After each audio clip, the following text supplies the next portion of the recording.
경제를 재미나게 한다라는 거예요. 중국발 딥시크. 연산과 추론 부분에서는 챗GPT를 이겼다. 중국 주식 할 거야? 안 할 거잖아. 안 할 건데 거 봐. 중요한 포인트는 어디가 중요한 포인트? 예를 들어 이게 또 답답하네. 왜 답답해? 헤이 참나 이분들 이렇게 큰일 날 분들이네. 경계해야 된다는 거죠. 어떻게 경계를 해요, 그러면? 총 들고 경계? 경계할 수가 없잖아. 이런 식으로 할 거야? 이번에 그런 걸 하나 얘기를 해줘. 좋다. 아니 이거는 지금 뭐 돗자리 깔고 맞춰라라는 거잖아요. 6개월 후에 봐야겠다. 자, 김구라 씨 이런 말씀 드리면 그렇지만 요거는 이제 사실 이제 저희가 세상에 대해서 이제 다방면에 대해서 한번 얘기를 해보자라고 해서 이제 제가 이렇게 이제 제목을 정했는데 이 시스템, 그러니까 우리 이제 3MC죠? 어떻게 보면. 아, 그래요? 그럼요. 동급이야, 우리? 동급이죠. 옛날 말이죠. 로마 시대로 말하면 이제 삼두 정치에서 그래서 1기 3두 정치, 2기 3두 정치 해가지고 1기가 이제 케사르, 그 다음에 이제 폼페이우스, 그 크라수스, 그 다음에 2기가 이제 케사르 죽고 난 다음에 뭐 안토니우스, 뭐 옥타비아누스 뭐 이런 게 있거든요. 3두예요. 왜 웃어? 세 명 다 머리가 크다는 거 아닌가요? 제가 이제 MC고 두 분이 뭐 게스트고 이런 게 아니라 셋이 어떤 지분이 거의 똑같다는 얘기예요. 승진했네. 엄마, 나 출세했어.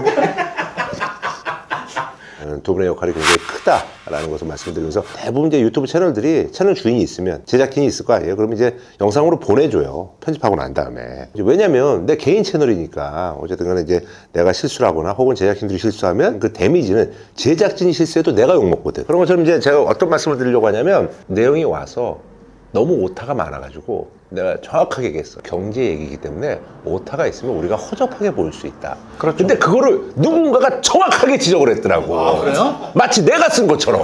본인이 쓴 거 아니에요, 형님이? 내가 뭐라 그런 짓을 해.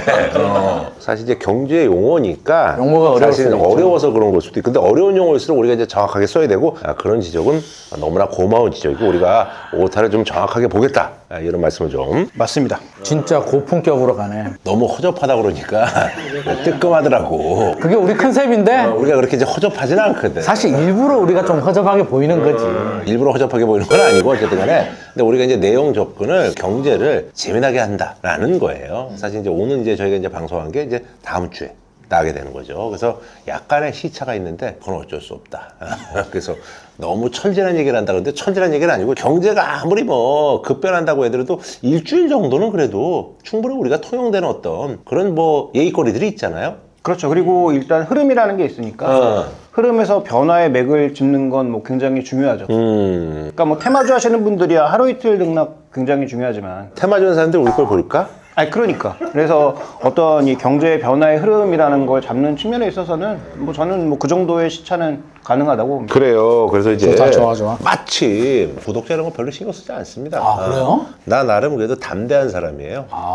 내가 그래서 삼두라고 하는 거야 우리가. 삼두? 삼두야. 담대하지 않아서 우리를 쓰는구나. 그래도 이제 늘어나면 좋은 건데 저는 이제 저희가 갈팡질팡하는데 이유 없이 늘어나는 거 나 이거 원치 않아요. 근데 내가 어떤 일관성을 가지고 하는데 조금은 준다. 근데 나는 이 방향이 맞다 하면은 난 그게 더 맞다고 봐요. 마침 그 오타 이런 것들 때문에 약간 이러고 있었는데 갑자기 구독자가 줄어가지고 내가 그건 좀 신경이 쓰이는 거야. 야, 담대하다며. 우리 걸 너무 허접하게 보고 떠나는 게 아니냐. 근데 우리가 그렇게 허접하지 않다라는 것을 우리 그런 사람 아니에요. 말씀을 드리면서 옛날에 이제 그 부자의 대명사 뭐 이러면 사실 빌 게이츠, 일론 머스크였다가 물론 지금도 이제 일론 머스크입니다만 많은 사람들이 이제 그 젠스랑을 얘기를 많이 하잖아요. 그것도 젠스랑도 이제 개성이 있는 분이고 근데 사실 엔비디아가 이번에 아주 그 중국발 딥시크 어떤 여파로 주가 확 빠졌다가 또 사실 뭐 어느 정도 이제 반수백을 했는데 근데 앞으로 이제 엔비디아가 어떤 그 GPU 쪽에 이제 독점적인 어떤 그런 지위가 좀 흔들릴 수 있다. 뭐 이런 얘기들이 좀 나오고 있는 거 아니에요? 그 한마디로 정리하면 도전과 응전의 한 해인 거죠.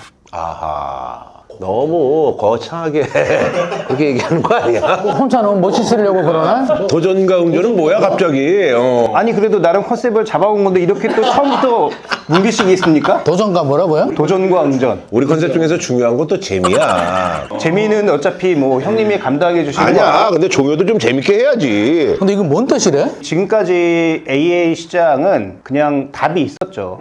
예를 들어 답이 챗GPT. 있었어요? 그쵸. 근데 그 다음에 뭐 제미나이. 그 다음에 최근에 이제 신규로 뜨고 있는 뭐 퍼블렉시티 뭐 이런 몇 가지 답이 있었거든요. 그러니까 지금 말씀하신 것들이 우리가 이제 챗 GPT만 아는데 그게 이제 나머지 이제 다른 버전인 거죠. 폰으로 말하면 노키아일 수도 있고 뭐 예를 들면 뭐 약간 다르긴 한데, 그러니까 서비스 소프트웨어 분야에서 뭐 챗GPT가 압도적이라면 구글의 제미나이가 그래도 자기 역할을 조금씩 그렇죠. 이제 자리매김하고 있고, 그다음에 최근에 이제 퍼블렉시티라고 해서 또 다른 쪽에 특화된 그런 AI가 또 많이 쓰이고 있어요. 다른 쪽에 특화됐다는 게 무슨 얘기예요? 어디 특화됐어? 그러니까 이게 LMM이라고 하는 게 라지 랭귀지 모델이라고 하는 거잖아요. 그러니까 우리가 기존에 어떤 걸 뭐 검색하거나 어떤 서비스를 하고자 했을 때 특정한 명령어를 주거나 특정한 거를 검색해야 나왔던 것을 우리가 이제 말하면 되는 거죠. 예를 들어서 내가 구라 형님과 합정동에서 6시에 모임을 하고자 하는데 이탈리아 식당 싫어하니까 이탈리아 빼고 식당 중에 괜찮은 식당 찾아서 예약까지 해놓고 결제는 내 카카오페이로 할 거야 라고 얘기를 하면, 지금은 우리가 하나하나 검색하고 식당 찾고 예약하고 결제하는 과정이잖아요. 한 번에 된다는 거죠. 오! 이게 결제까지 이제 된다고요? 이게 라지 LLM 모델의 어떤 기본적인 방향인데, 아, 걔네가 약간 좀 이렇게 이걸 엮었구나. 그러니까 이제 말로만 해도 모든 게 이제 실행이 되는 그런 상황으로 가는 거예요. 어허. 그러니까 자연어를 이해하는 게 굉장히 중요하고, 그래서 라지 랭귀지 모델이라고 해서 이런 것들을 계속 학습시키고 그 반복 학습을 통해서 정보를 얻는 건데, 거기서 가장 중요한 핵심 포인트가 GPU. 엔비디아가 갖고 있는 그쵸. GPU를 학습하는 게, 복잡한 수학식은 얘는 못 풀어요. 좀 힘들어. 그 인텔이 나요. 그런데 아주 가벼운 수학식을 동시다발적으로 몇백 개, 몇천 개를 푸는 건 얘가 최고야. 그러니까 얘가 그동안 잘 된 거고, 또 하나 중요한 건 엔비디아가 지난 10년간 자신의 플랫폼을 만들었어요. 쿠다라는 플랫폼을. 그래서 쿠다 플랫폼을 쓰지 않으면 엔비디아를 쓸 수 없도록 얘네가 아예 생태계를 구축해놔서, 그러니까 가장 앞선 챗 GPT하고 그 다음에 엔비디아가 독점하는 시장이다라고 모두가 생각해왔는데, 갑자기 뜬금없이 중국 업체가 툭 나타나서 아하. 야, 우리 더 잘할 수 있어. 그만큼 돈 비싼 거 안 써도 돼. 우리 거 써도 될 거 같은데 라고 툭 내놨는데, 이게 미국의 그 수학 능력 시험에서 GPT보다 더 좋은 성적을 받아요. 아, 진짜로? 네. 오호. 그런데 아직까지 뭐 써보신 분은 알겠지만 딥시크 써보시면 아직 조악합니다. 그러니까 다른 모든 부분에서 챗 GPT랑 똑같은 건 아니고요. 연산과 추론 부분에서는 챗 GPT를 이겼다. 아하. 그런데 우리는 돈 별로 안 썼어. 가성비가 좋다는 얘기구나. 그렇죠. 가성비가 좋다. 그런데 이제 가장 무서운 건 이게 아니에요. 그래서 이제 사실은 이제 거기다 이제 중국이라는 어떤 상징성도 있고 하니 그래서 사실 이제 시장이 많이 좀 흔들렸던 거군요. 그렇죠. 근데 이걸 이제 양원펑이라는 사람이 개발했다고 하는데, 이 사람 좀 저는 섭외해서 되게 꼬시고 싶은데. 뭐 그런 식으로 웃기려고. 김구라 쇼를 너무 메이저로 보는 거 아니에요? 아니 여기에 출연시키겠다는 게 아니고, 제가 개인적으로 신뢰해보고 싶다는 건데, 원래 신뢰하고 이분이 싶다고? 뭐 하시는 분이었냐면, 자신의 어떤 그 주식 거래 모델을 만들어서 이걸로 엄청나게 수익 내신 분이에요. 아하. 주식 거래 모델이라는 게 무슨 얘기야? 그러니까 일종의 프로그램 같은 거죠. 자기가 주식 프로그램을 만들었다고요? 만들어서 이런 로직을 만들어서 그 로직이 성공해서 수익을 엄청나게 냈거든요. 그러니까 이걸로 한번 성공한 모델을 바탕으로 해서 이분이 이제 몇 가지 GPU를 가지고 딥시크라는 거를 만들어서 연산 추론을 해봤더니 굉장히 좋은 성과가 났다. 아하. 근데 여기서 이제 중국은 뒤이어서 줄줄이 나올 수 있다라는 게 핵심 포인트인 거고, 그런데 바로 또 알리바바가 뭐 비슷한 거 내놨고요. 그다음에 여기는 챗GPT랑 차이가 오픈소스로 개방한 거예요. 데이터셋을 뭐를 썼는지를 얘네도 개방하진 않았는데, 내가 어떻게 연산하고 추론하는지를 다 오픈한 거예요. 이제 챗 GPT만 보면서 저걸 우리가 개발할 수 있을까? 저건 넘사벽이지라고 생각했던 사람이 얘네가 모든 연산 추론 과정을 공개하니까, 아, 이렇게 하는 거야? 이렇게 하는 거면 나도 할 수 있을 것 같은데? 라는 사람들이 이제 대규모로 뛰어들 수 있는 그런 영역을 만들어 버린 거죠. 그게 네이버나 카카오예요? 아니죠. 네이버 카카오는 아직 그 정도 영역은 아니고. 무슨 질문이 그래? 아니 우리도 좀 해야 되니까 중국만 하면 안 되잖아. 모든 사실 업체들이 하고 있는 건 맞는데 그 네이버하고 그 얘기는 좀 아닌 얘기야. 네이버도 좀 노력해야지. 너무 중국만 잘하니까. 사실 요즘 이제 어쨌든 간에 AI가 온 디바이스에 탑재되는 게 기본 아니에요? 아, 그거는 조금 더 시간이 걸리긴 합니다. 그러니까 목표가 그거 아닙니까? 그렇게 가는 게 최종 목표겠죠. 그죠? 그래서 사실은 이제 옛날에 뭐 미션 임파서블 이런 거 보면 여기 이렇게 하면서 여기다 물어봐가지고 이게 다 되는 게 결국 그게 목적 아니에요. 가장 쉬운 거 자비스. 근데 난 진짜 궁금한 게 돈을 적게 들여서 가성비를 했다는데 믿을 수가 있나? 아니 근데 있잖아요. 나도 이제 얘기를 들어보니까 알겠어. 우리가 이제 그 사실 이제 신문을 볼 때 있잖아요. 헤드라인만 봐요. 그렇죠, 그렇죠.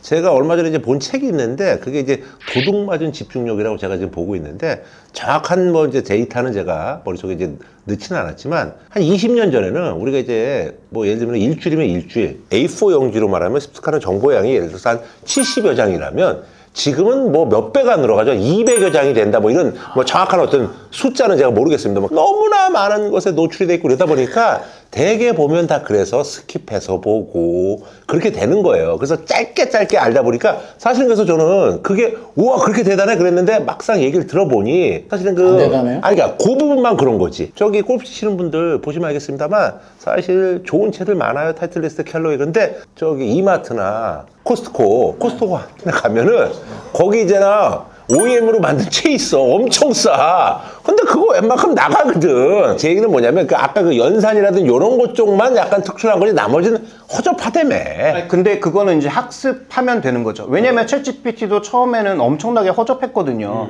그런데 이제 학습량이 대거 늘어나고 그다음에 엄청난 GPGPU를 투입하면서 이제 능력이 올라온 거니까 그러면 이제 중국 것도 예를 들어서 중국에 뭐 허접한 칩들이 있다고는 하지만 중국 정부가 야 모아줘 라고 하면 모든 소스를 모아서 저쪽에 줄 수 있는 거잖아요. 그래서 내가 사실 옛날에 했던 분이 중국에서 특히 이제 바이오 같은 거에 돈을 엄청 번 분이야. 중국 주식만? 중국 주식만 파가지고. 제가 그 사람한테 예전에 이제 여러 가지 주식들을 이제 추천받았는데 그 당시 샤오미를 한 20달러 정도 잡았던 것 같아. 근데 그게 떨어지고 해서 나중에 거의 한 몇 년 전에 한 7불에서 8불까지 떨어졌었잖아요. 그래서 내가 야 이거 안 되겠다. 이거 뭐 하는 거냐고 막 이래가지고 내가 그때 뺐어. 근데 지금 보니까 얼마야? 샤오미가 엄청 올랐더만. 중국의 무서운 점은 그렇게 소위 이제 듣보잡이었던 그런 벤처가 튀어나와서 갑자기 딥시크라고 충격을 던진 그러니까 것처럼. 샤오미는 뭐 듣보는 아닌데. 아니, 그러니까 이게 제가 말씀드리신 건 뭐냐면 샤오미 같은 회사들, 화웨이 같은 회사들이 지금 뭘 하고 있냐면 화웨이가 구글 걸 가져와 갖고요. 자기들이 홍몽 OS라고 OS를 개발했어요. 근데 이걸 지금 어디다 쓰고 있냐면 자동차하고 자신들의 탭, 컴퓨터, 휴대폰까지 하나로 녹여냈어요. 휴대폰에 있던 쓰던 거를 바로 그 자동차로 가실 수도 있고 자동차에 있는 걸 바로 태블릿으로 옮길 수도 있고 그 스마트폰 하나로 지금 모든 자동차에 있는 기능들을 다 조율할 수도 있고 이게 벌써 통일되고 있다니까요, 중국은. 샤오미도 마찬가지. 샤오미도 샤오미 패드를 사잖아요. 샤오미 차 나왔잖아요. 차에다가 그냥 뒤에다 딱 끼면 바로 돼요. 거기서 차를 막 조율할 수도 있고. 그러니까 중국은 그런 시스템 샤오미 차 살 거야? 아니 제가 안 안 살 사더라도 거잖아. 안 사더라도 중요한 포인트는 어디가 중요한 포인트예요? 예를 들어 봐보세요. 이게 또 답답하네. 왜 답답해? 애플이 차 안 산다니까? 난 중국 차 싫어. 에이 참나 이분들 이렇게 큰일 날 분들이네. 중국 주식 할 거야? 안 할 거잖아. 안 할 건데 그거 봐. 중요한 건 지금 예를 들어서 형님이 아이폰 써요. 그 다음에 내 차는 또 완전 다른 또 OS 써요. 그 다음에 뭐 내 컴퓨터는 또 달라요. 그래요. 그렇게 이제 통일시키는 거 중요하죠. 근데 그게 엄청나게 중요해지. 왜냐하면 그러니까 그게 왜 중요하냐고요? AI가 결국은 DB의 양이 승부수예요. 그렇죠. 근데 그거를 얼마나 조합하는지가 승부수인데 그래서 제가 예전부터 삼성에 답답한 건 뭐냐면 소위 삼성이 갖고 있는 그 가전제품들에서 수많은 로데이터를 집합해서 모았으면 삼성도 엄청난 AI 회사가 될 수 있었는데 근데 있잖아요. 물론 삼성이 이렇게 이제 실기라는 것도 있지만 사실 소위 말해서 권위주의 국가하고 자유민주주의 국가하고 싸울 때 물론 효율은 권위주의 국가가 좋죠. 그렇죠. 단기 속된 효율은 말로 그럴 수 해서 있죠. 까내면 까니까. 근데 아니잖아요, 그건. 아니 그렇긴 한데 아니잖아요. 극단적이잖아. 아니야. 결국은 그 문제야. 그래서 최근에 샤오미가 주가가 급등하고 있는 것은 그 자동차와 관련된 이슈 때문이에요. 자동차의 판매량이 늘고 있고 주문량이 늘고 있고 그 다음에 이런 시스템 통합 자체가 생각보다 굉장히 빠른 속도로 되고 있기 때문에 지금 서구 세계에서는 어쨌든 몇 개 업체가 또 막 경쟁하면서 그리고 지들끼리도 싸우고 있잖아요. 그리고 이제 뭐 거기는 이제 아무래도 이제 반독점이라든 이런 것들도 있고 해서 그런데 사실은 그렇다고 해서 우리가 그렇게 갈 수는 없는 거예요. 그러니까 제 얘기의 핵심은 경계해야 된다는 거죠. 그렇게 가자 그걸 사자가 아니고 네네. 중국이 벌써 그렇게 뭔가 빠르게 앞서가고 있는 것에 대해서는 우리는 내려가고 무시하고 중국 거 살 거야? 중국 주식 살 거야? 이렇게만 얘기할 게 아니고 아니 내려가고 무시하고 그렇게 한 적은 없습니다. 방금 얘기하셨잖아요. 살 무시한 적은 거야? 없어요. 이렇게. 어떻게 경계를 해요, 그러면? 아니, 그러니까 우리도 총 들고 경기해? 그 변화 상황을 보면 경기할 수는 없잖아. 이런 식으로 할 거야? 그래서 제가 처음에 얘기했잖아. 네이버 카카오 물어본 게 그 경기를 하기 위해서 네이버 카카오를 내가 얘기한 근데 거라니까. 둘은 방향이 달라요. 달라? 네, 카카오는 기술이 없으니까 챗GPT를 그대로 들여와서 아마 이번에 최저가를 미팅했잖아요. 할 겁니다. 네, 그래서 그 때문에 뭐 주가가 잠깐 오르기도 했는데 카카오가 그래서 이제 사실 욕을 또 많이 먹었잖아요. 그렇죠. 사실은. 근데 반대로 지금 네이버의 전략은 하이퍼 클로버 X를 두 가지 방향으로 갖고 가고 있는데 이번에 전면에 나선 사람이 이해진 GIO 실질적인 주인이죠. 그 다음에 최수현 대표 연임할 걸로 보이고 그 다음에 사우디에 진출을 했어요. 사우디가 지금 미국 거별로 중국 거별로 이러고 있거든요. 그래서 거기가 네이버가 자기 걸 쓱 들이밀었다고. 근데 그게 잘 될지 안 될지는 좀 다른 문제지만 네이버는 이런 독자적 모델을 통해서 뭘 하려고 그러냐면 우리나라 말이 일본 말과 더불어서 전 세계에서 제일 독특한 언어거든요. 어순 다르죠. 그 다음에 소위 이제 동사 형사의 활용이라는 게 있죠. 그러니까 전 세계 언어에서 완전히 섬처럼 떨어진 그런 언어인데 그 언어의 말뭉치가 네이버가 가장 많아요. 그러면 다른 업체들이 어떤 식으로 협력할 거냐면 카카오는 그대로 갖다 쓰지만 네이버는 자신들이 갖고 있는 LLM 모델을 다른 쪽과 붙여서 쓸 수 있다는 거죠. 그러면 챗GPT가 들어와서 한글화하고 일본화 시켰을 때 자기들이 하는 것보단 이미 있는 말뭉치를 가지고 활용하는 게 훨씬 빨라질 수 있는 거죠. 네이버는 그런 전략으로 가고 있다. 그럼 네이버 주가 오르는 거야? 벌써 올랐어요. 벌써 올랐어. 좋다 말았네. 확인을 해봐야 되겠네. 확인하게? 네이버가 많이 올랐어요, 네이버? 아직 뭐 제가 원하는 정도의 레벨까지 오르진 않았는데 최근에 저점에서는 한 20, 30% 올랐고 외국인들이 매일 사고요. 블랙록이 사들어가기 시작하고 있죠. 어허, 그래요. 김정은 씨는 이제 뭐 사실 윤리의식이 뛰어난 아무래도 애널이니까 그래서 그냥 일반적인 이제 주식을 이제 뭐 추천하고 그러는데 하이닉스는 왜 했어? 그럼 차라리 이걸 얘기를 해주지. 아니 그때는 딥시크가 나오기 전이었잖아요. 왜 한참 전이었다고요. 하이닉스 얼마 안 됐어? 아니 하이닉스는 지금도 사야 되는 입장이죠. 네이버를 그때 말씀드리지 않은 건 그때는 딥시크라는 이런 변화가 나타나기 전이라는 얘기를 하는 거죠. 지금은 하이닉스야 네이버야? 네이버네. 아니 둘 다 고르라도 되는데 둘 중에서 지금 당장 하나만 빠르게 고른다면 네이버 쪽에 좀 더 우위를 차지하기는 하죠. 아, 그래서 이제 네이버, 네이버다. 좋아요. 삼성은 어떻게 될 것 같아요? 삼성전자 계속 좋아지고 있잖아요. 아, 좋아지고 있어요? 근데 주가는 뭐 이제 사실 아직까지는 뭐. 아니, 그러니까 이건 뭐 시간이 결국 걸리는 일인데 삼성전자는 여러 번 말씀드렸지만 자기가 잘해야 돼요. 지금 자기가 못해서 망가진 거예요. 그러니까 예전부터 말씀드렸지만 삼성전자가 반도체 시장을 장악하는 방법이 물량 싸움을 했다니까요. 그러니까 자기들이 예를 들어서 뭐 경쟁사인 SK하이닉스나 마이크론이 원재료 사려고 한다? 자기가 더 비싼 가격에 사서 물건 확 사가지고 그치, 치킨 게임 네, 했지. 그쪽에 이제 치킨 게임에서 그동안 시장 장악을 했던 건데 그게 이제 기술 장벽이 벌어지니까 그런 치킨 게임이 안 먹히게 된 거죠. 그러니까 삼성전자는 지금부터 기술 개발을 해야 되고요.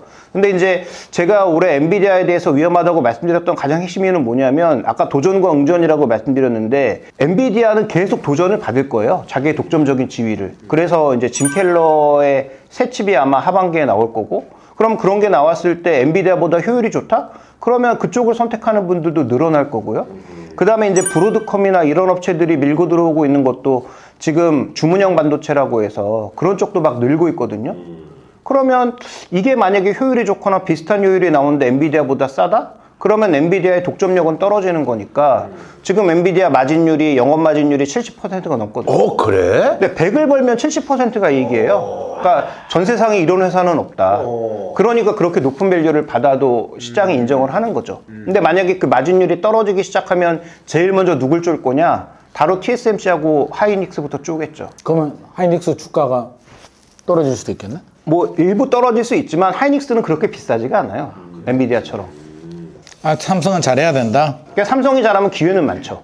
에이직 시장에서도 기회가 있고 메모리 시장에서도 기회가 있고 제가 이제 그 삼두라고 얘기했잖아요. 삼두라고 했는데 이번 시간을 통해서 김종현 씨가 사실 어떻게 보면 김종현 씨 이제 중심이 시간인데 사실 이제 딥시크하고 이런 얘기들 외에 좀 이번 주라든지 이런 거 좀 눈여겨보고 싶은 거 뭐 이런 거 없어요? 일단 뭐 관세가 관세. 거의 매일 관세 얘기만 나오면 막 시장이 출렁출렁. 근데 이제 사실은 저기 저도 이제 그 요즘 뭐 이제 썰전하면서 이제 그 관세 관련해서 이제 제가 좀 많은 자료를 좀 보내줘서 읽어봤는데 사실 뭐 트럼프 일기 때도 그렇고 진짜로 그 목적이 아니라 수단일 확률이 높다. 수단. 예. 협상용이죠. 그렇죠. 그래서 이제 뭐 캐나다하고 이제 멕시코한테도 이제 바로 25% 때리겠다고 했다가 지금 한 달간은 유예를 했잖아요. 물론 이제 한 달 뒤에 뭐 실행할 가능성이 있습니다만 결국은 말은 그렇게 휘황찬란하게 했지만 사실 여러 가지 이제 국내 사정도 있고 이러다 보니 또 미국 내 이제 물가가 올라가니 중국 빼고는 그렇게까지 이렇게 심하게 올리진 않을 것 같다라는 게 이제 전반적인 얘기잖아요. 두 가지 지적할 점이 있는데요. 와, 두 가지나? 첫 번째 포인트는 제 얘기를 네, 관세로 인해서 물가가 올라간다는 건 일시적인 현상일 수 있습니다. 길게 보면 2018년도에 오히려 디플레가 왔어요. 왜냐하면 경기가 꺾이면서 디플레가 왔단 말이죠. 그러니까 관세는 인플레라고 하는 거 굉장히 나이브한 생각이다. 경기가 꺾이면 오히려 관세로 인해서 경기가 위축되고 디플레가 올 수도 있다. 그거는 주식시장의 최악인 거죠. 디플레가 오는 게. 첫 번째 지적할 사항이고, 그것도 이제 가능성이잖아요. 근데 2018년에 실제로 디플레가 왔어요.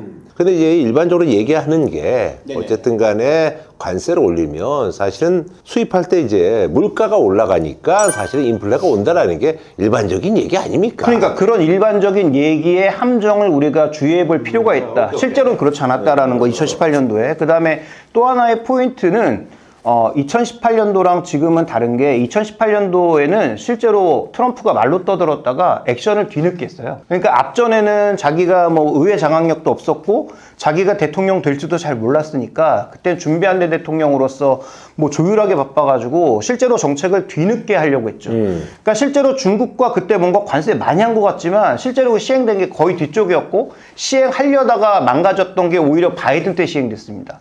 그런데 지금은 자기가 가장 초기에 그립을 잡고 있는 2년이니까 오히려 앞에 2년에 집중할 가능성이 굉장히 높거든요.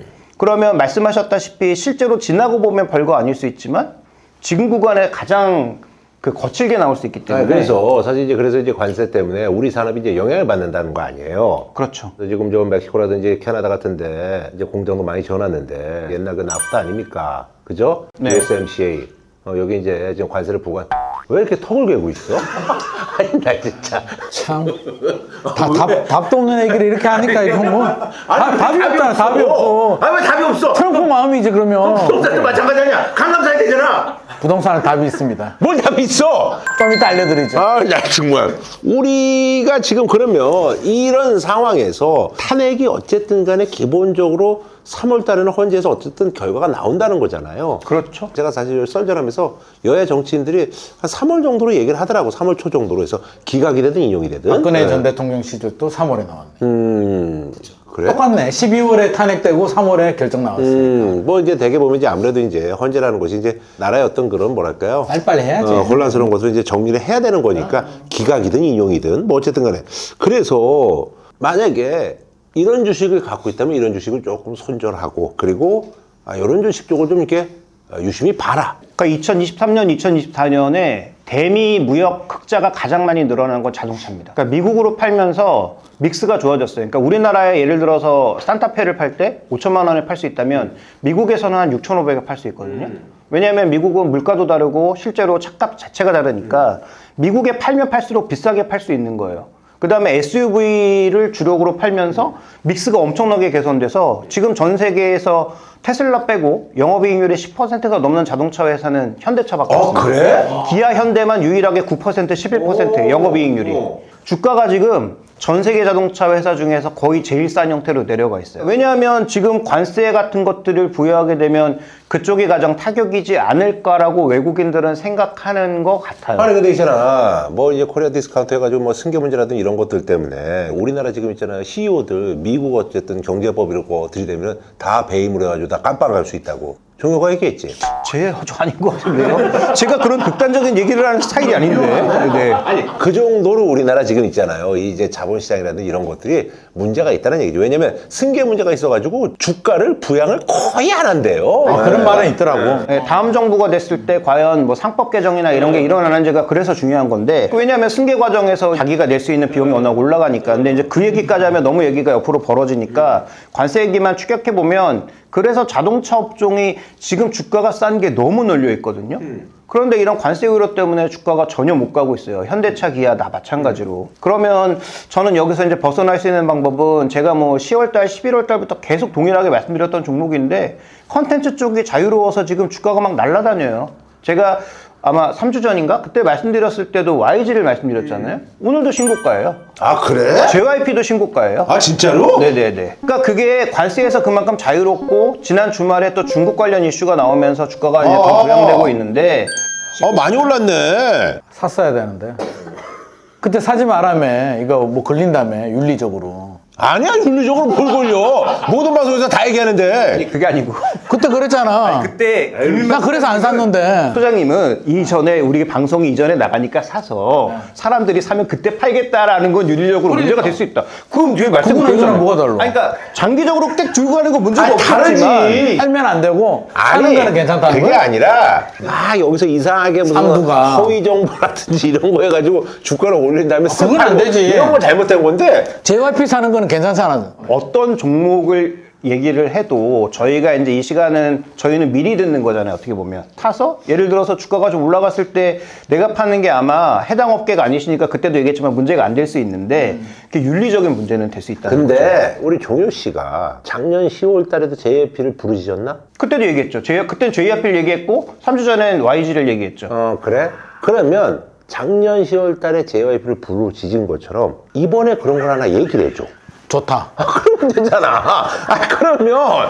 그러면 내가. 아니 이거는 지금 뭐 돗자리에 깔고 맞춰라라는 거잖아요. 난 메모할 준비했어. 부담을 너무 주셔가지고 이거 다음 주부터 이거 이두정치 되는 거 아니에요? 아니야. 이들은 무슨. 반도체 장비 쪽에서는 전공정, 후공정 가리지 않고 약간 과점 쪽에 있는 그런 기업들이 있어요.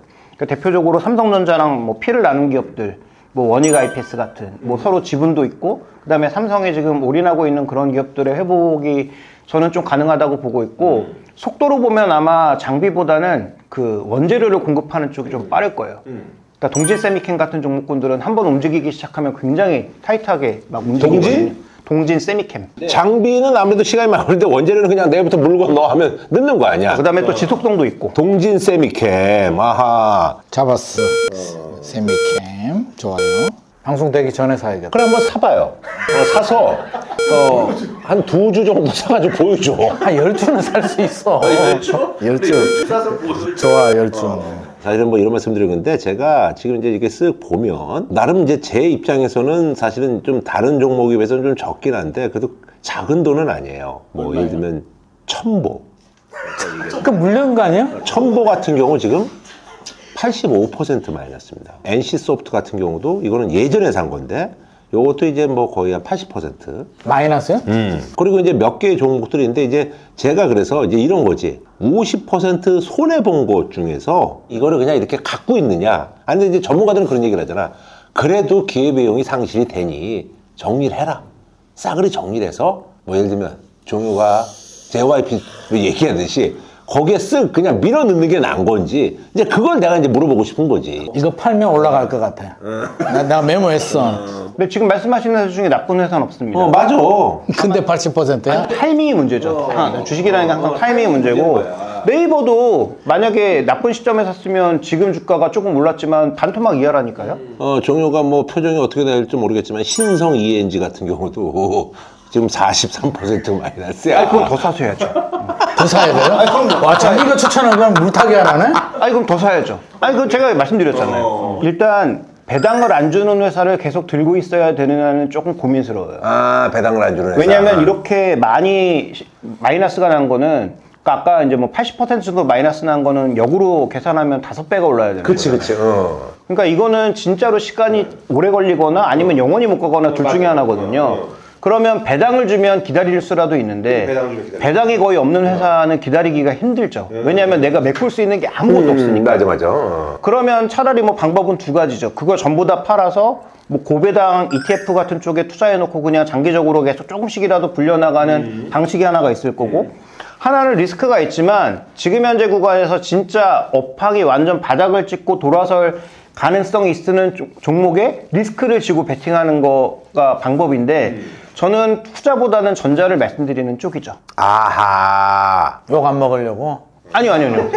후자를 해, 후자. 시원하게. 아니 자기 돈인데 자기 돈 녹아내리는 걸 좋아하는 사람이 누가 있어요? 한 번에 팍 회복을 해야지. 나는 사실 종효한테 기대했던 답변은 후자였었어. 그 나도 후자야. 아니 왜냐면 배당해봤자 은행 배당, 그러니까 은행 이자보다 조금 높은 정도인데. 고배당 ETF가 한 5, 6% 정도 되니까 연간 기준으로. 네. 그러느니 차라리 그냥 안 좋은 회사는 아니니까 개기는 게, 아니 내가 얼마 전에 좀 개겨가지고 결국은 그래도 회복한 회사들이 있었어. 그럼 그 중에서 제일 회복할 가능성이 그나마 높아 보이는 건 NC가 그 원래 사신 가격이 얼마인지 정확히 모르겠지만 그 가격까지는 아니더라도 NC로 차라리 몰아가시는 게 더 가능성이 높을 수도 아, 있죠. 내가 NC랑 80 정도에 샀거든. 와 진짜 거의 최고점에 사셨네요. 와 그럼 몰아가면 안 될 것 같은데? 그러니까. 와 너무 비싸게 사셨는데. 몇 년 전에. 아니, 왜냐면 그때 NC가 무슨 100만 원 간다 막 이래가지고. 근데 그때 제 가격에 들어간 사람들 많아요. 솔직히 말씀드리면 그때 80만 원에 들어간 사람이 많다고요? 많아. 형님 주변에만 많은 거 아니에요? 아니야, 그때 많았어. 내가 이렇게 흐를 때까지 들고 있었던 게 문제지 많았어요. 맞아요. 삼성전자 마찬가지 아닙니까? 거래 터진 구간에서 가장 많은 사람들이 손실을 보는 아니, 거죠. 그게 아니라 솔직히 얘기하면 삼성전자도 그때 뭐 9만 전자, 10만 전자 해가지고 그때 9만, 10만 원 들어간 사람도 엄청 많았어. 근데 지금까지 들고 있는 거야. 그렇잖아요. 그런 것처럼 내가 그렇게 바보 같은 행동을 한 건 아니에요. 물론 이상한 먹이, 뭐 이상한 뭐 잡주 같은 것도 있는데. 아까 말씀하셨던 이제 신성인지 같은 경우는 제가 뭘 보고 있냐면 그 우리나라의 제약바이오가 그 미국의 그 첨생법이랑 결부돼가지고 근데 그게 바이든 때 통과가 안 돼서 첨생법이라는 게 뭐예요? 그 첨단 생물공학법이라고 해가지고 그 CDMO 그러니까 근데 미국은 우리 저 전문가분들이 그 말을 줄이는 거는 좀 경계해야 됩니다. 왜냐면 알겠습니다. 첨생법 하면 나못 솔직한 알아들었어. 얘기로 그잖아요. 뭔 말이야, 이게. 전대법 같은 거 우리가 유추할 수 있어. 하지만 첨생법은 몰라요.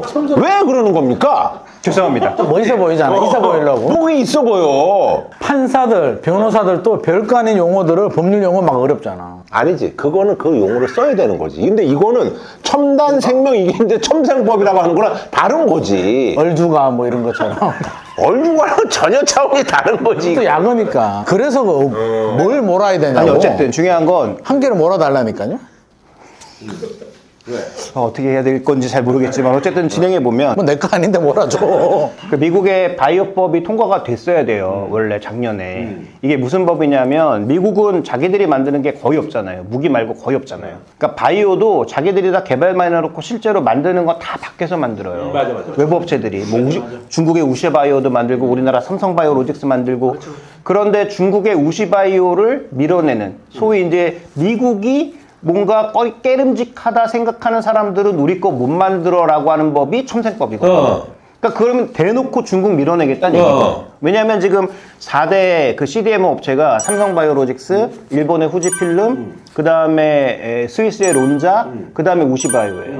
근데 생산 설비로 보면 우시바이오가 제일 높아요. 그 다음에 우시바이오가 워낙 싸게 만들어주니까 여기다 지금 몰아주고 있단 말이죠.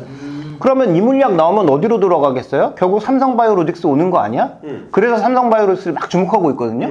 그런데 여기서 이제 우리가 주목해 봐야 될 건 롯데도 바이오 한다 그러고 셀트리온도 CDMO까지 우리도 하겠다 이렇게 얘기를 했어요. 그 바이오 시밀러만 하다가 자기들도 이제 CDMO 사업이 커질 것 같으니까 이것도 하겠다라고 했거든요. 그래서 이제 그 반도체로 말하면 약간 TSMC가 차겠다는 거 아니에요? 파운드리를 하겠다라는 거고 삼성은 이미 거기에 그립을 잡았고 그 다음에 이제 그립을 잡으려고 하는 게 롯데바이오로직스 그 다음에 뭐 셀트리온, SK 다 들어오고 있거든요. 그러면 이제 이걸 만들면 여기 뭘 만들어야 되냐면 여기도 반도체랑 똑같이 설비가 있어야 된다. 설비를 만들어야 됩니다. 그게 신성인지입니다. 아하, 그래. 네. 신성으로 몰아야 되네. 신성으로 몰아야 되나? 근데 첨생법이 올해 무조건 되나? 아니 올해 안 되더라도 분위기 자체가 지금 우시바이오에서는 계속 손절을 하는 방향으로 가고 있는데 론자는 제일 잘하긴 하는데 너무 비싸요. 그러다 보니까 그러니까 내 얘기는 뭐냐면 지금 어쨌든 간에 이제 그런 설비 이런 것들이 이제 늘어날 수밖에 없다라는 거잖아요. 늘어날 수밖에 없는 게 아니고 지금 벌써 셀트리온은 송도에 땅을 알아보고 있고 공장 땅을 알아보고 있고 롯데바이오로직스도 원래 미국에 공장 만들려고 하다가 미국에 물가 올라가고 이러는 바람에 롯데도 지금 송도에서 땅을 찾고 있어요. 아하, 그래? 송도 집값 오르나?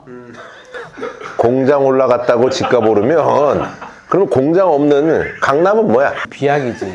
양질 일자리가 중요한 거지. 뭐든지 강남이면 다 되지. 강남은 대학교 없어도 잘 돼. 아, 그래서 신성이 근데 지금 기회비용적인 측면에서 봤을 때 너무 지금 바닥이니까. 그러니까 그런 종목을 골라야 업사이드도 큰 거죠. 그러니까 제가 리스크를 져야 된다고 말씀드린 거고. 내가 요거 하나만 더 말씀드릴게요. 내가 HFR이라고 알죠? 알죠? 요즘 많이 올랐습니다. 많이 올랐죠. 내가 요거 HFR 31,000원에 샀다가 그때 이제 뭐 우크라 재건주의라 가지고 근데 우크라가 이렇게 전쟁이 이렇게 오래갈 줄 몰랐잖아. 그래가지고 이거 막 떨어져가지고 거의 막 반토막 났었어. 15,000원. 근데 지금 26,000원까지 올라왔어. 그런 것처럼 제2의 HFR을 꿈꾸며 개기고 있어야 되냐? 근데 덩치가 좀 작은 거는 예를 들어서 이슈를 타고 바람이 불면 갑자기 뭐 두세 배 확 올라갈 수 있어요. HFR 이런 것들. 근데 NC소프트는 주가가 많이 떨어지지만 그래도 시총이 작은 종목은 아니에요. 그치. 그러니까 그게 이제 몇 배 가려면 그만큼 에너지가 붙어야 되는데 뭐 아시겠지만 지금 이쪽은 워낙 욕을 많이 먹는 상황이잖아요. 그동안 뭐 돈 빼먹고 뭐 이런 거 자체가 워낙 많다 보니까 NC가? 예, NC가 그러니까 뭐 확률 게임 가지고도 뭐 장난질도 하고 그다음에 리니지가 역시 현질해야 되는 게임이라는 측면에서 워낙 욕을 많이 먹고 있기 때문에 만약에 중소형주 중에 좀 똘똘한 종목이라면 뭐 그렇게 테마 타고 빠르게 회복할 수 있는데 대형주는 또 그것도 쉽지가 않아서 오케이. 그래서 뭐래요? 삼성전자가 시설 투자를 지금 다시 늘려가는 과정에서 수혜를 받을 수 있는 기업들을 고르거나 그러니까 신성인지도 그 중에 하나고 최근에 뭐 원익 IPS라든지 이런 몇 개 종목군들이 막 바닥에서 꿈틀꿈틀 하는 것들이 있어요. 그런 종목군들 중에서 골라야 제가 보기엔 빠른 회복과 그 다음에 어느 정도의 회복이 가능하지 지금 막 고점에서 막 헤매고 있는 것들은 잘못 사면 또 다시 이제 마이너스 국면으로 갈 수 있다. 뭐 좋은 거는 그때도 말씀드렸지만 조선주 여전히 좋고요. 전력설비 여전히 좋고요. 그 다음에 뭐 엔터 여전히 좋고요. 다 좋아요. 지금 더 올라갈 것 같아요. 근데 지금 사면 잘못 물리면 이것도 또 길어질 수 있다는 거죠. 아, 그리고 저기 있잖아요. 저기, 우리 이제 그 정책의 어떤 그 불확실성이 좀 끝나고 난 다음에, 그리고 난 다음에 우리가 좀 눈여겨봐야 될 그런 종목들이 뭐가 있을까요? 만약에 이제 경기 회복이 된다면 두 가지 방향인데 어느 당이 새로운 정부를 잡게 될지에 따라 조금 다르긴 한데 탄핵이 뭐 기각이 돼서 기존 정부가 유지가 되든 아니면 정부가 바뀌는데도 또 국민의힘이 될 수도 있고 민주당이 될 수도 있잖아요. 어느 당이 되든 정책의 색깔이 다르기는 한데 변하지 않을 건 무조건 추경 나온다. 그러니까 이번에도 추경이 나오지만 제가 보기엔 하반기에도 무조건 빠른 충격이 나올 가능성이 높다라고 봐야 되고요. 그러면 이 추경하면서 살릴 방향은 일단 두 가지 아니겠어요? 내수가 워낙 침체돼 있다 보니까 기본적으로 자금의 한 절반 정도는 자영업자 지원하는 쪽으로 갈 거예요. 근데 이쪽으로 갈 건데 그럼 나머지 자금은 어디로 갈 거냐? 민주당은 지금 대놓고 밝히고 있는 건 첨단 산업 쪽으로 간다. 그래서 2차 전지, 그 다음에 뭐 반도체, 그 다음에 뭐 바이오 이런 쪽을 지원하는 방향으로 하나가 가고요. 그 다음에 지금 이 정부 들어서 기존의 보수 정부에서도 밀어줬던 걸 밀어주지 않는 게 딱 하나가 있습니다. IPO 시장의 벤처 쪽이에요. 벤처 쪽이 지금 완전히 망가져서 이쪽 시장은 진짜 뭐 얘기를 할 수 없을 정도로 처참해져 있는 상황이거든요. 그러니까 이쪽 시장이 살아난다면 IPO 시장을 포함해서 소위 AI 하겠다고 덤벼드는 기업들 중에서 우리나라에서도 뭐 단기 테마가 돌 가능성은 굉장히 높아 보인다. 이렇게 보이고요. 만약에 이제 기존 정부가 이어진다라고 하면 미국과의 어떤 협의 과정을 통해서 우리가 미국에서 보조금을 받거나 아니면 관세를 혹시 부여받을 걸 조금이라도 줄일 수 있습니다. 그러면 미국에 진출해 있는 미국에서 직접 생산하는 기업들에게 효과가 돌아갈 가능성이 높다. 대기업들 쪽으로. 그렇게 좀 봐야 돼요. 그러면 뭐 자동차라든지 뭐 여기도 뭐 미국에 공장이 있는 뭐 반도체라든지 이런 쪽의 종목군들이 좋아질 가능성이 높고. 알겠습니다. 그러면 오늘 여러분들께 이제 좀 말씀드릴 게 동진 세미캠. 좀 주목해 보자. 동진 세미캠 알았어요. 그러면 내일 한 3주 사? 내일 10주. 10주 사고 오르면 제가 커피 사고 떨어지면 커피 사요. 네, 알겠습니다. 나도 이제 요걸 좀 유심히 보면서 최근에 좀 많이 오르긴 했는데 많이 올랐어요. 조금 이제 좀 보다가 안 오른 거 없어요? 안 오르고 내가 사자마자 오르는 거 그런 거 안 오르는 거. 그런 게 어디 있어? 그러면 강남 아파트 저기 있잖아, 반포 있잖아, 그냥 반토막에 사는 거랑 똑같은 거야. 그런 게 어디 있어? 나 아파트 지금 사도 올라. 그냥 사요 그냥. 그래요. 아유, 그렇게 해서 이제 오늘 그러면 저기 동진 쌤이께 던졌다. 우리 처제가 사실 저한테 이제 뭐 얘기를 하더라고. 직장 다니는데 주식을 좀 하려고 그러나 봐. 그래서 얼마 하려고 하니? 그랬더니 한 500에서 1000 정도 내는 거야. 나하고 비슷하네. 그래서 내가 크게 하면은 내가 좀 야구 뭐 이렇게 하려고 했더니 뭐 500에서 1000 정도는 뭐 직장 생활 또 오래 했으니까. 그래서 우리 처제한테 동진 세미캠 얘기해도 돼요? 됩니다. 그래, 알았어. 그래? 그 정도로? 처제하고 사이가 멀어질 수도 있는데? 아니야. 모든 주식은 있잖아요. 주식하는 행위자의 책임이죠. 사실은 정보를 준 사람은 잘못이 없어. 그렇죠. 부동산도 그렇지. 그럼. 계약한 사람이 책임이죠. 제가 지금 요거 정리하겠습니다. 삼성전기 우선주가 있어요. 그건 정리하면 안 되실 것 같아요. 왜? 지금 삼성전기 좋은데요? 근데 우선주가 이게 거래가 별로 없어. 그렇죠. 거래는 없죠. 거래가 없어. 근데 어쨌든 본주 가면 우선주가 따라가거나 더 가거나 할 근데 텐데. 이게 제가 12만 6천 원에 샀습니다. 지금 6만 4천 원이에요. 너무 비싸게 샀어요. 비싸게 샀어요.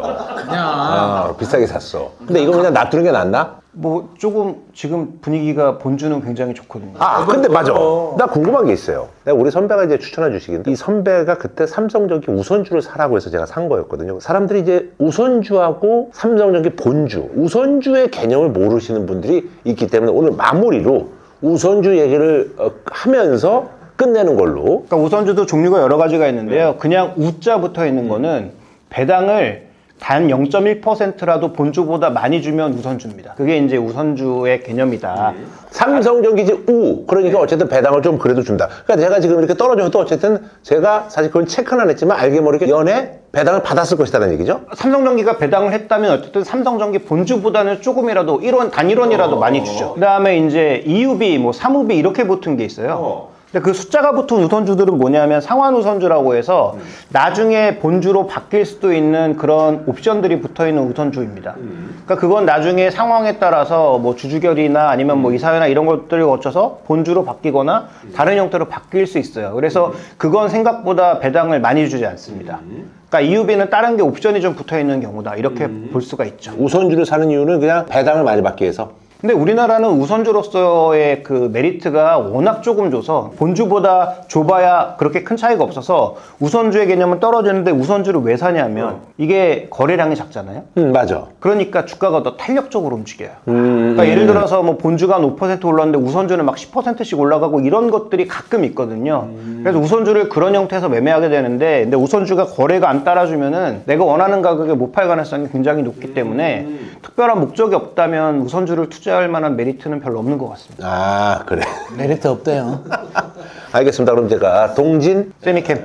세미캠으로 한번 그럼 좀 보고. 근데 지금 이제 많이 올랐으니까 그냥 그래도 들어가는 게 낫나? 아니, 그러니까 그날 흐름을 보면서 들어가시는 게 좋은데 어차피 길게 보시면 상관이 없고 분할해서 사시면 되고 한 번에 들어가고 싶으시면 분명히 이런 종목은 급락하는 날 있거든요. 그러니까 뭔가 한 번에 베팅하고 싶으시면 급락하는 날 들어가시면 된다. 어차피 지금 구간에서 급락해봐야 제가 보기엔 뭐 아랫 방향 그렇게 넓지 않다. 회사에 큰 문제가 생기지 않아요. 오케이. 알겠습니다. 처제한테 추천하는 거로. 처제한테 한번 좀 추천을 해보고, 그래서 제가 2주 뒤에 한번 그 상황을 제가 보도록 하겠습니다. 너무 이렇게 좀 부담 느끼지 마요. 근데 2주면 너무 짧죠. 어차피 동질세미캠은 좀 길게 보셔도 됩니다. 좀 긴 게 얼마? 한 6개월 정도? 왜냐하면 만약에 삼성전자의 그 P3나 P4 투자가 확대되면 지금 삼성전자 때문에 망가져 있는 종목이 너무 많아서 아까 말씀드렸던 뭐 원익 IPS라든지 PSK라든지 뭐 동질세미캠이라든지 이런 종목군들이 다 되고 일정 부분 회복할 가능성이 높으니까요. 처제를 6개월 후에 봐야겠다. 추천하고. 그래요. 알겠습니다. 오늘 어쨌든 뭐 저기 또 김정희 씨 때문에 좋은 얘기 많이 또 저희가 또 들었고요. 제가 얘기했죠. 3두입니다, 우리. 네. 그래서 1두, 2두, 3두 해서 삼두 기대하셔도 좋습니다. 김 소장, 우리 다음 주에 한번 저희가 보도록 하겠습니다.